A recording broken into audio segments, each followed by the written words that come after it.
Well, hello there, everyone. It is Friday, February the 25th, year 2022. Hopefully this finds you doing fantastic. And it's end of the work week if you're still a working grunt.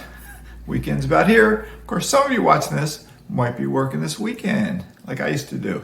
Anyway, remember, especially in this one, I am not a financial advisor, not a CPA.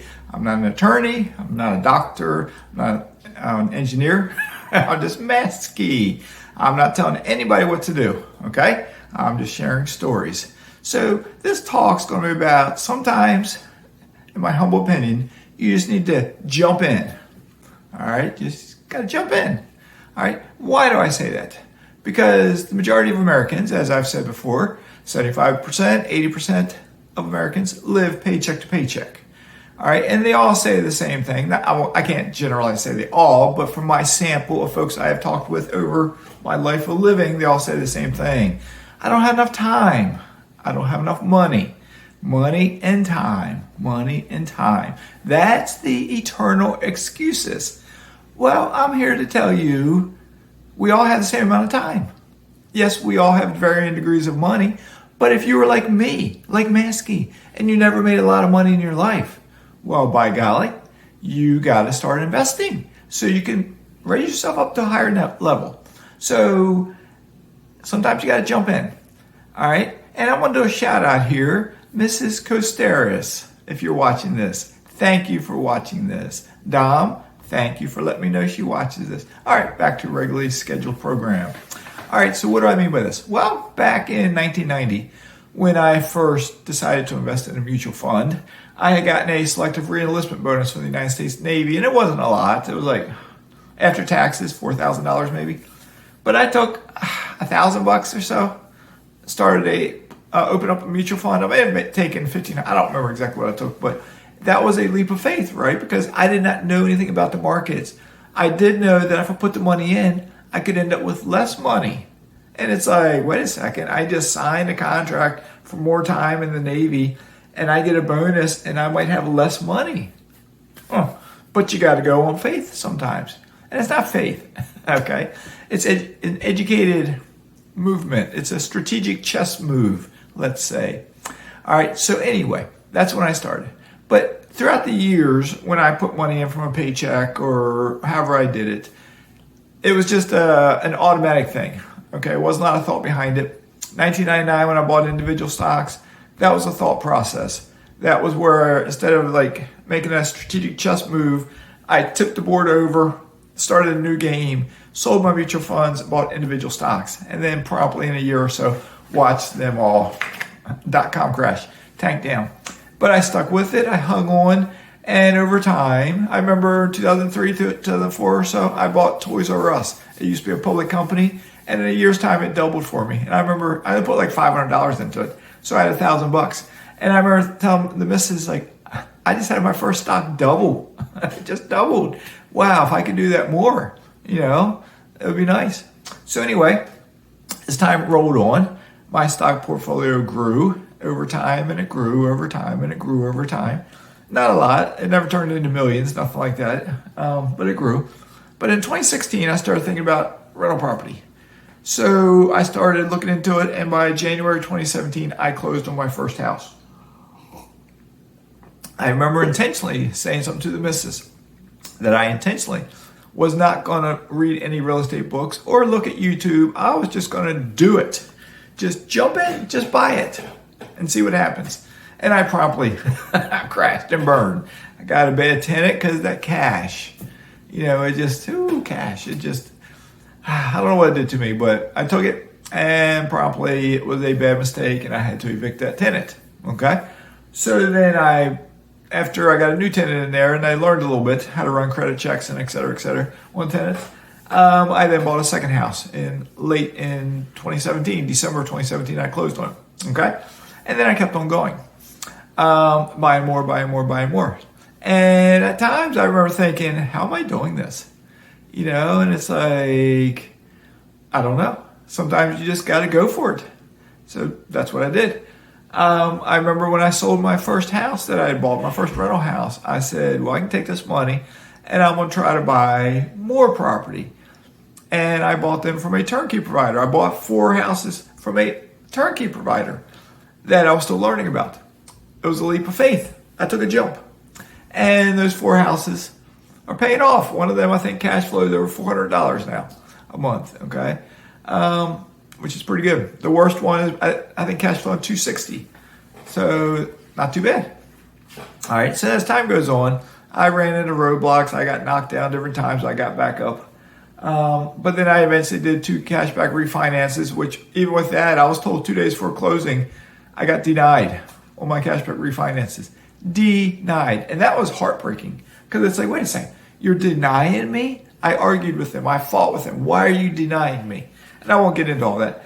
But I was like, I got plans. I want to move to Florida. It's my 2-year plan. If you deny me, what do I do? What do I do? But then I talked to another person and got 2 cashback refinances. And I promptly then bought, not promptly, it took a while, 9 properties. 9. And while I was waiting to get the last 5, I bought 2 off the MLS. Okay, so I bought 11 properties then. And I remember thinking, now I can do it. Meaning now I can move to Florida. Okay, so I was making phone calls. And let me just do something right here. Sorry about that. We'll pick up right where we left off. So I was making phone calls and looking at houses and stuff. And I decided, I could potentially move to Florida. And I talked to some lenders. And my thoughts were, because I remember telling the missus, if we sell our primary residence, we will get whatever we get. It's paid off. We'll get it. And then if I sell my triplex, whatever I have outstanding that's due, I'll get it. And I could use that as a lump sum to perhaps pay cash for a house or come close to paying cash for a house. All right. So I talked to 2 different lenders and they both gave me the same bit of advice, both that were used to dealing with investors. And they said, don't do that. They said, what if we can get you qualified? And one was better more confident he would get me qualified. That's Jerry Padilla. What if they could get me qualified to qualify for a mortgage on a house in my own name? And then when I do sell my house, I use that money to invest. And if I do sell the triplex, I use that money to invest.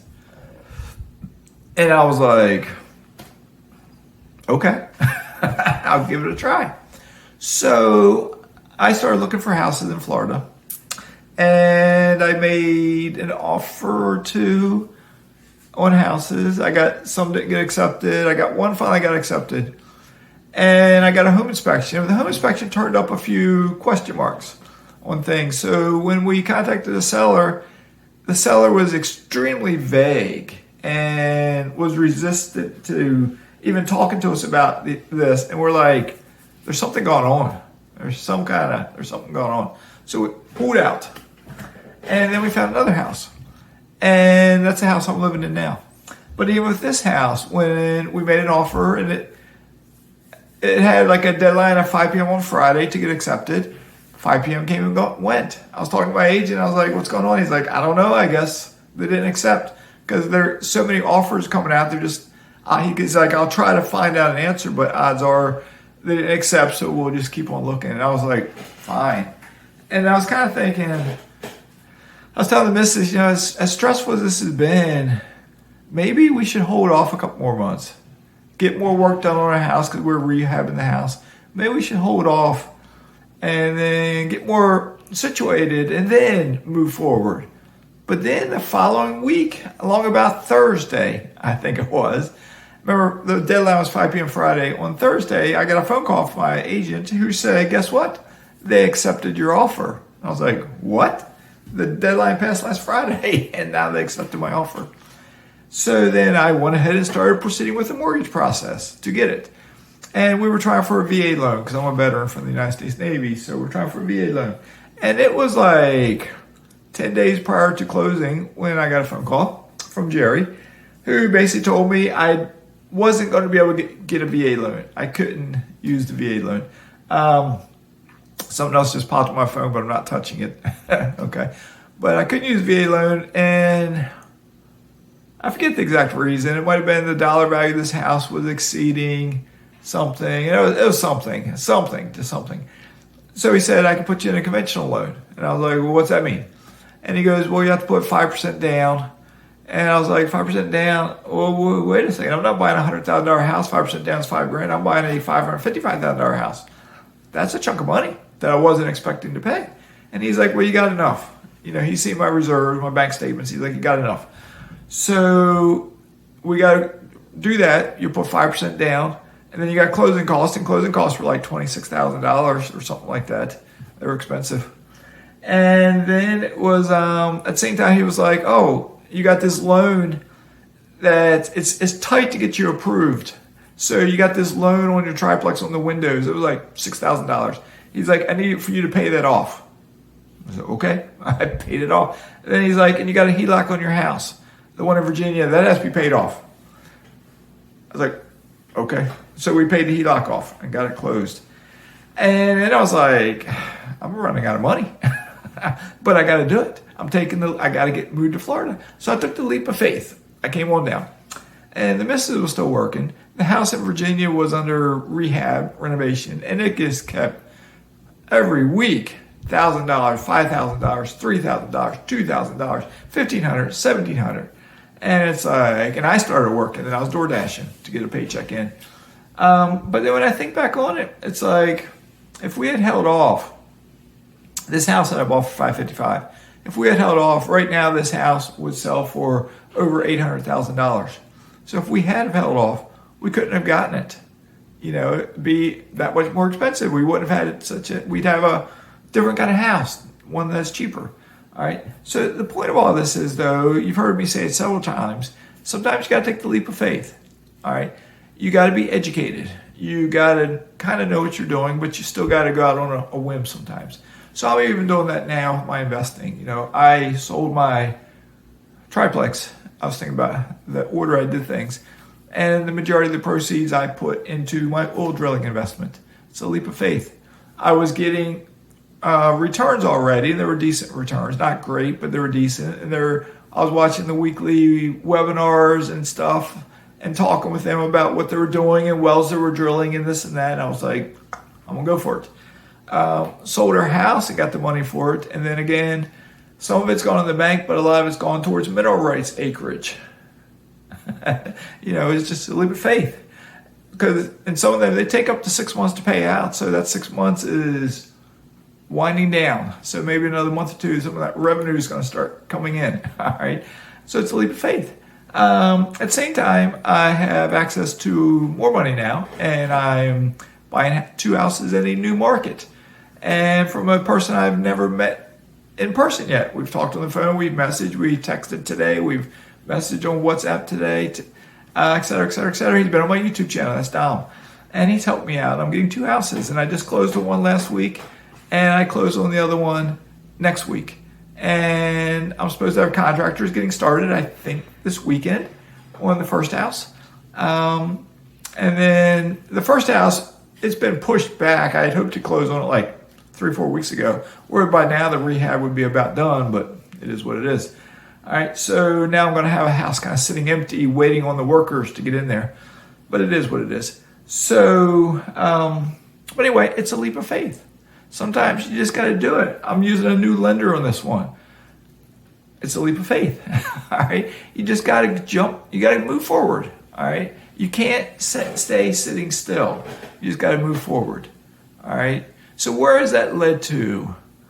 That led to me today. I had my grass crew here yesterday, and they were looking at my sprinkler system because we have an irrigation system, and they can fix basic stuff, but there was more issues that they could not figure out. So they referred me to a irrigation specialist, Sherlock Holmes, and they stopped by this morning about 8 o'clock and started looking at things, checked out my entire yard, my entire irrigation system, found different issues with it, and they gave me an estimate. And when he was giving me the estimate, he was being like kind of hesitant, looking at me. And he's like, it's 150 for this, 85 for this, something for this. And he was just looking at me, and I was like, okay. So what are we up to? And he's like, 285. And I said, okay. And I'm just, okay. And then he said, but then on the other problem, once we find it, I don't know what we'll find. It might be something that's dirty, or it's a different junction box in the yard. They got to use some electrical thing to find it. He said it might be 125, 150, 175. Fix that. And I was like, and he's like, okay. And I was like, okay. When can you start? Today? And he's like, well, I got to make a phone call to the office and find out, because it'll take an hour or two. So let me find out. And I was like, by the way, how do you pay? He's like, pay what you want, cash, check, credit card. He said, if you like getting points, pay with credit card. Get your points. And lo and behold, I use credit cards as much as I can to get points. So, but then he made the phone call, came back, and said they wouldn't be able to start till March the 7th. So, another week. So it'll be here. So it's always something going on. So we got an irrigation system work being done. Probably a week after they get done, or 2 weeks, we're going to start tearing out the old dock down there. You've seen it in videos. And then they got to put new pilings in. And I think I'm going to be dockless for maybe 2-3 weeks, which means I can't be kayaking because I can't launch off my seawall. I'll have to put it in my trunk, my car, and drive it somewhere. All right. And then they'll come in, they'll rebuild the dock, and it's processed. They'll build like 2 docks with steps and a big dock. And then the third part is the tiki hut on top, the palm leaf thatch roof. So by the time it's all said and done, they'll start maybe in mid-March. By the time they're said and done, it might be knocking on the door to May, or it might be in May. Just takes time. Everything takes time. So it all started with a leap of faith back in 1990 when I did not know what I was doing, and I took $1,000 and put it into mutual funds. Okay? So it is what it is. You just got to get started. There's not many of you, there's quite a few of you that I've talked to that probably aren't watching this, that I've talked to you about investing for years.